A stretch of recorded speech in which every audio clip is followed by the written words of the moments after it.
সময় 50 বছর সিপিএম এই ওয়ার্ডে রয়েছে, 50 বছর। 50 বছর খালের জমি বিক্রি করে দিয়েছে। আপনি ঠিক বলছেন, আপনি স্থানীয় কাউন্সিলর, আপনি ঠিক বলছেন 50 বছর সিপিএম রয়েছে। রাজ্যে কত বছর তৃণমূল সরকার রয়েছে? 2011 সাল থেকে। হ্যাঁ, তার মমতা বন্দ্যোপাধ্যায়ের দায় ছিল না? আমাদের পৌরসভা 2015 সালে আমরা ভোট গঠন করেছে। এই ওয়ার্ড তখনও সিপিএম এর ছিল। 15 থেকে কত বছর হয়? পুরো প্রধানও তো চাইলে কাজ করতে পারে। করছে তো। আমাদের 15 সাল থেকে কাজ করেছে। আমাদের স্বাধীনতার পরে উত্তর দমদমে কোনো চেয়ারম্যানকে দেখিনি যে এইভাবে কোমর জল অব্দি রাস্তায় হেঁটে হেঁটে হেঁটে সারা ওয়ার্ড ঘুরছে। লাভ কি দাদা? জলে কাটাতে হচ্ছে মানুষকে। প্রকৃতিকে কি করে ঠেকাবেন?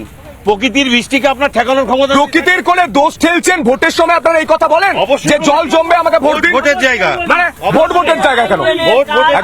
আমি কথা বলছি, কাউন্সিলর কথা বলছি, এক মিনিট দাদা। ভোটের জায়গা আমি বলছি দাদা, ভোটের সময় দৌড়ে দৌড়ে গিয়ে বলেন যে আমাকে ভোট দিন, জলটা জমবে, আমি কিছু করতে পারবো না, এটা বলেন। নিকাশি, আমি যখন ভোটে দাঁড়িয়েছি আমার একটাই উদ্দেশ্য ছিল জল নিকাশির জন্য যতদূর পর্যন্ত জল নিকাশির ব্যবস্থা করার চেষ্টা করব এবং চেষ্টা করেছি। যেটা 50 বছরে করতে পারিনি, আমি সেটা 6.5 কোটি টাকা স্যাংশন করেছি অনলি ফর 13 নম্বর ওয়ার্ড। দাদা, একটা মায়ের কোল খালি হলো দাদা। আপনি কাজের চেষ্টা বলছি, বুঝতে পারছি, আপনি চেষ্টা করছেন, মায়ের কোলটা খালি হয়ে গেল। একটা কথা বলি যে মায়ের কোল খালি হয়েছে, কোনো মৃত্যুই কারুর কাম্য না।